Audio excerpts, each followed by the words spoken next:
Hello student, स्वागत है आपका आपके अपने यूट्यूब चैनल और हम स्मार्ट क्लासेस में। स्टूडेंट, आज हम इसमें चैप्टर नंबर 5 जो कि है न्यू इकोनॉमी पॉलिसी, यानी कि 1991 में जो न्यू इकोनॉमी पॉलिसी अपनाई थी उस चैप्टर का जो पार्ट है वो है पार्ट 3। इससे पहले 2 पार्ट बन चुके हैं, यानी कि लिबराइजेशन का बन चुका है और चैप्टर की इंफॉर्मेशंस का एक पार्ट इसका ऑलरेडी बन चुका है, जिसका लिंक आपको मैं नीचे डिस्क्रिप्शन में दे दूंगा। जिस बच्चे ने भी वो वीडियोस नहीं देखी हैं तो प्लीज़ पहले जाकर आप वो वीडियो देख के आइए। उसके बाद हम स्टार्ट करेंगे, मतलब आपको जो समझ में आएगा वो निजीकरण ऑलरेडी आपको समझ में आ जाएगा। जिसने पहले ही चीज़ें कवर कर रखी हैं तो उसके लिए बहुत अच्छी बात है। निजीकरण आज उसको क्लियर होने वाला है कि निजीकरण यानी कि प्राइवेटाइजेशन क्या होता है, कैसे होता है, इसमें क्या क्या चीज़ें होती हैं, इसके नुकसान क्या क्या होते हैं, इसके फ़ायदे क्या क्या होते हैं। इस वीडियो के अंदर हम आज इसमें पूरा डिस्कस करने वाले हैं।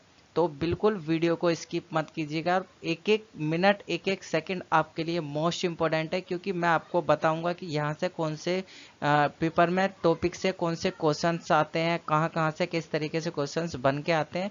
तो वीडियो को स्किप बिल्कुल भी मत कीजिएगा और बने रहिए हमारे साथ। चलिए अब वीडियो को करते हैं हम स्टार्ट। तो हम डिस्कस करने वाले हैं निजीकरण। देखिए, निजीकरण होता क्या है, निजीकरण किसे कहते हैं। तो इसकी एक छोटी सी डेफिनेशन है कि निजीकरण एक ऐसी प्रक्रिया होती है, यानी कि एक ऐसा प्रोसेस होता है जिसमें किसी भी सरकारी उद्यम को किसी एक निजी व्यक्ति के हाथों में क्या कर दिया जाता है, दे दिया जाता है, और वहाँ किसी एक विशेष व्यक्ति का अधिकार होता है। मीन्स गवर्नमेंट क्या करती है, अपना कोई भी एक सेक्टर क्या होती है किसी एक पर्टिकुलर व्यक्ति को दे देती है, और ये व्यक्ति ही क्या करता है, इस वाले फील्ड में क्या करता है, इसको सार्वजनिक क्षेत्र से अलग करता है और निजी क्षेत्र को ये क्या करता है, धीरे धीरे बढ़ाने के लिए किया जाता है। और यहाँ पर क्या हो सके, निवेश किया जा सके, मतलब कि बाहर से भी कंपनी लोगों को बुलाया जा सके, अपने ही देश के लोगों को उनको प्रोत्साहित किया जा सके कि उसमें निवेश करने के लिए उनको आगे जोड़ दिया जा सके। मतलब उनको आगे जाके ये बताया जाता है कि आप अपने फील्ड में क्या कर सकते हैं, आगे निवेश इन्वेस्टमेंट करें, ताकि आपका जो फील्ड है जो आपको दिया गया है वो बहुत अच्छे से क्या हो सके, ग्रोथ हो सके।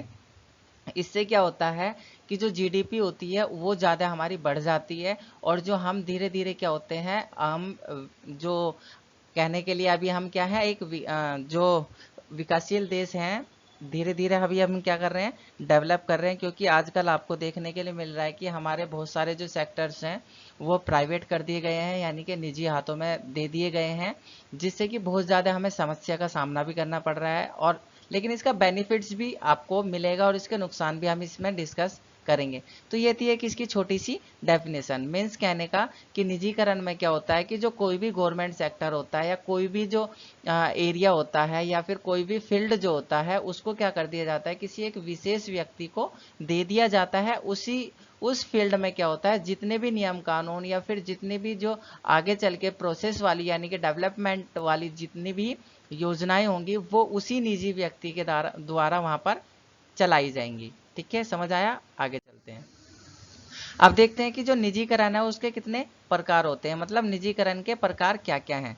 यानी सार्वजनिक क्षेत्र की कंपनियों को निजी क्षेत्रों को हस्तांतरित कर दिया जाता है। मतलब यहाँ पर क्या होता है, कभी कभी जो सार्वजनिक क्षेत्र की जो कंपनियां होती हैं उनको फुल्ली, मतलब उनको कंप्लीटली क्या कर दिया जाता है कि किसी एक विशेष व्यक्ति को दे दिया जाता है। सबसे पहली कंडीशंस तो ये होती है।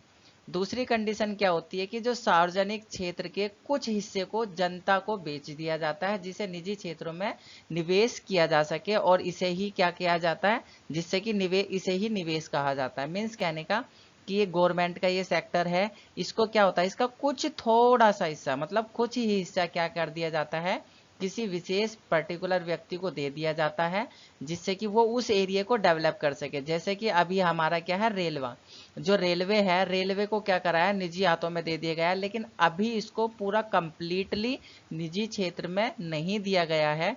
इसके कुछ ही डिपार्टमेंट्स या कुछ इसके जो फील्ड्स हैं वही क्या है, निजी क्षेत्रों को दे दिया गया है। अब देखेंगे कि वो अगर अच्छे से ग्रोथ करेंगे, डेवलपमेंट अच्छे से करेंगे, तो हो सकता है कि वो फुल्ली उनको प्राइवेट बना दिया जाए, या अगर वो अच्छे से डेवलप नहीं कर पाते हैं या फिर उनमें कोई समस्याओं का सामना करना पड़ता है तो गवर्नमेंट उनको फिर दोबारा से अपने अंडर में ले सकती है। उसके बाद में क्या है, भारतीय जो कंपनियां थी, जो भारत की जो कंपनियां थी, उनको नवरत्न और मिनी रत्न की जो कंपनियों की उपाधि दे दी गई। अब आप ये बोलेंगे कि जो नवरत्न होती है और जो मिनी रत्न होती है, मीन्स नवरत्न क्या होता है और मिनी रत्न क्या होता है? नवरत्न का मतलब होता है कि जो हमारे देश की धरोहर होती है, मीन्स कहने का कि जो हमारे देश की जीडीपी को बहुत अच्छे से ग्रोथ करती हैं, उनका सबसे ज़्यादा योगदान हमारे डेवलपमेंट में होता है, तो उनको बना दिया गया है नवरत्न। ठीक है। उसके बाद में जो कम योगदान देती है, मतलब योगदान वो भी देती हैं लेकिन उनको उनको क्या है, इनकी अपेक्षा कम वो योगदान देती हैं, उनको मिनी रत्न की उपाधि दे दी गई है। ये गवर्नमेंट की तरफ से उनको उपाधि दी गई थी। आगे हम पढ़ेंगे कौन कौन सी कंपनियों को नवरत्न बनाया गया था और कितनी कंपनियों को मिनी रत्न बनाया गया था।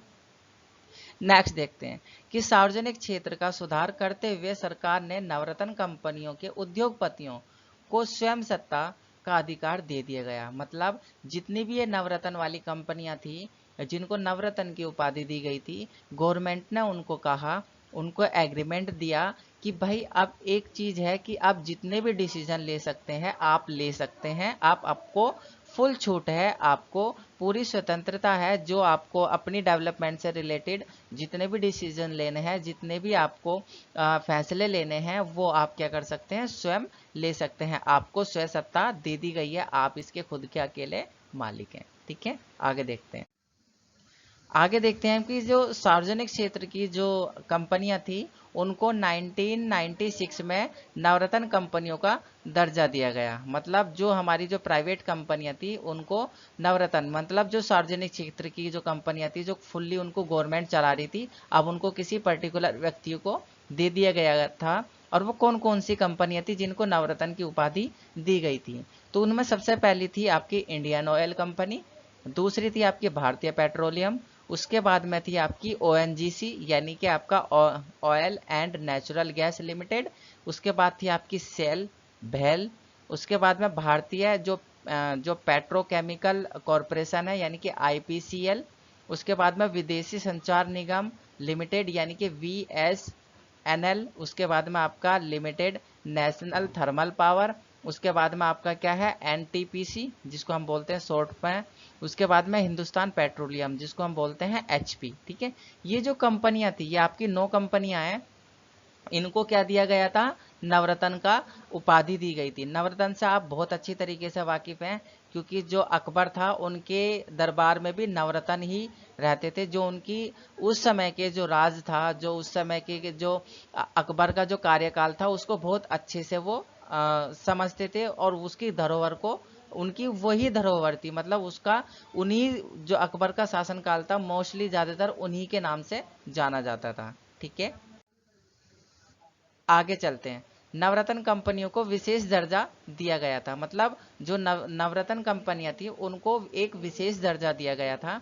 उसके बाद में हम बात करते हैं सार्वजनिक क्षेत्र की कार्य क्षमता को बढ़ाने के लिए 75 उद्यमों को मिनी रत्न का दर्जा दिया गया था। मतलब 75 ऐसी कंपनियां थी जिनको मिनी रत्न की उपाधि दी गई थी। ठीक है, अगर आपसे पूछा जाए कि जो मिनी रत्न की उपाधि थी उसमें कितनी कंपनियां शामिल थी, तो आप बता सकते हैं कि 75 कंपनियां उसके अंदर शामिल थी। ठीक है,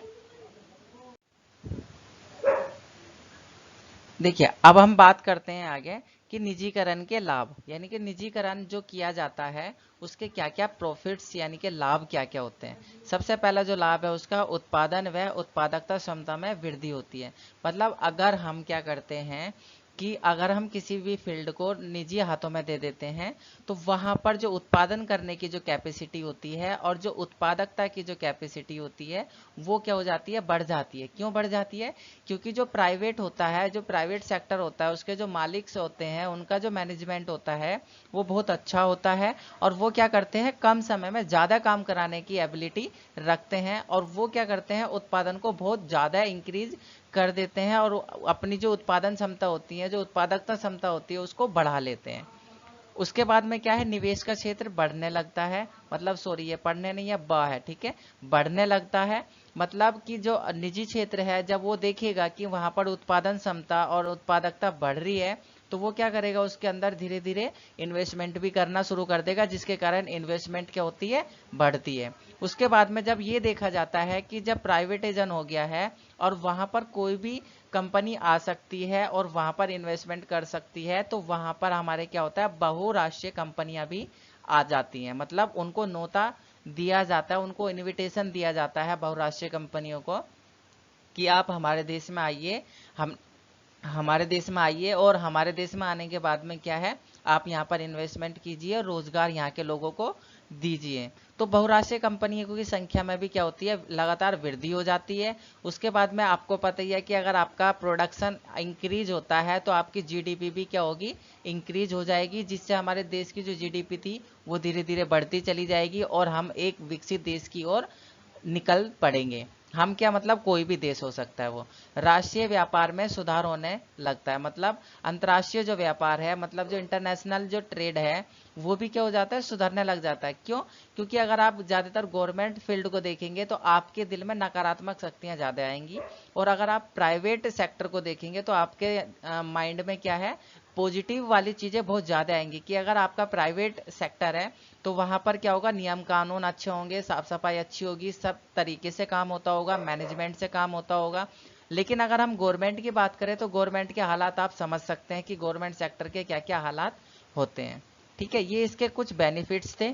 लेकिन हाँ, निजीकरण के क्या होता है, अगर आपको पता है कि कुछ चीजें अच्छी होती हैं तो कुछ चीजें खराब भी होती हैं। तो जो निजीकरण की जो हानियां हैं हम वो देख लेते हैं कि निजीकरण हमारे लिए नुकसानदायक कैसे होता है। तो सबसे पहली चीज इसमें क्या होता है, समाज के हित को नहीं बल्कि स्वहित को बढ़ाया जाता है। मतलब यहाँ पर ऐसी चीजों का प्रोडक्शन किया जाता है जिससे समाज को कम बेनिफिट्स हो और व्यक्ति को ज्यादा बेनिफिट होता है। मतलब जो उसका ओनर्स होता है उसको ज्यादा बेनिफिट ज्यादा होता है। जैसे आजकल आप सुन रहे होंगे अंबानी, अडानी, XYZ जो एटसेट्रा, और बहुत सारे ऐसी फैमिलीज हैं जिनको आजकल गवर्नमेंट के साथ में उनको जोड़ा जाता है, और लोग उनके ऊपर कमेंट्स वगैरह वगैरह जो हमें कोई इतना वो नहीं है, क्योंकि हम सिर्फ, मैं आपको एक एग्जांपल बता रहा हूँ कि इस तरीके से क्या है, उन्हीं लोगों को ज़्यादा बेनिफिट्स होता है, ना कि गवर्नमेंट, ये तुम्हारा जनता को।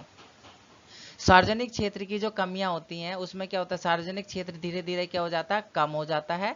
इसमें कमी देखने को आपको मिलेगी, और कोई भी आपका डायरेक्टली गवर्नमेंट से रिलेटेड कोई भी सेक्टर नहीं होगा, वो सारे के सारे क्या हो जाएंगे, धीरे धीरे प्राइवेट हो जाते हैं। तो जिससे क्या होगा, भ्रष्टाचार भी आपका बढ़ सकता है, और बढ़ता ही है, क्योंकि प्राइवेट सेक्टर में ज़्यादातर क्या होता है, घूसखोरी चलती है। उसके बाद में क्या है, आपका महंगाई बढ़ जाएगी। जब महंगाई बढ़ेगी, वस्तुएं सेवाएं महंगी हो जाएंगी। आप देख रहे हैं आज की कंडीशंस कैसी है, रोजगार नहीं है, महंगाई प्रॉपर बढ़ती जा रही है, तो गरीब आदमी बिल्कुल बेकार हो चुका है इस टाइम पे। क्योंकि भारत ऐसी स्थिति में नहीं है कि जो फुल्ली प्राइवेटाइजेशन कर दे, और भारत ऐसी भी स्थिति में नहीं है कि फुल्ली सार्वजनिक क्षेत्र यानी कि ग्लोबलाइज, मतलब उसको पूरा गवर्नमेंट सेक्टर बना दे।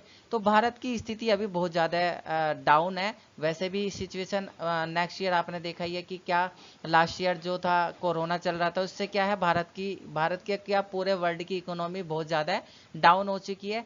तो इस हालत में क्या है, महंगाई बढ़ना तो बहुत ज़्यादा गरीब जनता के लिए बहुत ज़्यादा नुकसानदायक है। तो ये ज़्यादातर क्या है, प्राइवेटाइजेशन के नुकसान है। गरीब वर्ग को क्या है, बहुत कम बेनिफिट्स होता है, और उसको आगे बढ़ने के लिए बहुत ज़्यादा संघर्ष करना पड़ता है, जो कि हम लोग कर रहे हैं। आपने देखा होगा कि जिस व्यक्ति की कोरोना काल में जॉब छूट गई है उसको बहुत ना के बराबर जॉब मिल रही है, क्योंकि उसको जॉब अपॉर्चुनिटी मिल ही नहीं रही है। कहीं भी जॉब नहीं है, अगर उसको जॉब मिल रही है तो उसकी जो पेमेंट है, जो उसकी सैलरी है, वो बहुत कम मिल रही है। मेरे यहाँ पर बहुत सारे ऐसे केस है जिनको मैं जानता हूँ, जिनको मैंने देखा है पर्टिकुलर, कि उनको, वो काम करने के लिए तैयार है लेकिन उनको काम नहीं मिल पा रहा है, उनको रोजगार नहीं मिल रहा है। अगर कहीं उनको रोजगार मिल रहा है तो 12 घंटे के या 10 घंटे के, अब वो वही दे रहे हैं 4-5 हजार रुपये, तो ये तो बिल्कुल बेकार है। तो ये हमारी सिचुएशन है, ये एक ऐसी सिचुएशन है जिसमें क्या है, पूरी रिस्पॉन्सिबिलिटी जो बनती है वो गवर्नमेंट की बनती है। ठीक है, तो ये कुछ हमारे प्राइवेटाइजेशन के क्या है, नुकसान है। तो आपको लगता है कि अगर आपका ये वीडियो हेल्पफुल रहा है, या फिर आपने इस वीडियो के लिए बहुत अच्छे से आपने प्रिपरेशन कर ही ली होगी, तो हमारे चैनल को, अगर आप नए हैं हमारे चैनल पर, हमारी वीडियो देख रहे हैं और अगर आपने हमारा चैनल सब्सक्राइब नहीं किया तो प्लीज़ सब्सक्राइब कर लीजिए। हमारे दोनों चैनल्स के लोगो आपको यहाँ पर दिखाई दे जाएंगे, एक ये है आपका औरम स्मार्ट क्लासेस और एक आपका औरम एडुकेटर। तो दोनों ही हमारे चैनल हैं। हम मिलते हैं आपको नेक्स्ट वीडियो में, यानी कि इसी चैप्टर की नेक्स्ट पार्ट में। तब तक के लिए ध्यान रखिए। जय हिंद, जय भारत। को ये जो पीडीएफ है, ये इसके अंदर पूरा प्राइवेटाइजेशन के क्या क्या नुकसान होते हैं, क्या क्या है ये, लेकिन ये सारी चीज़ें जो है इसके अंदर जो दिखाई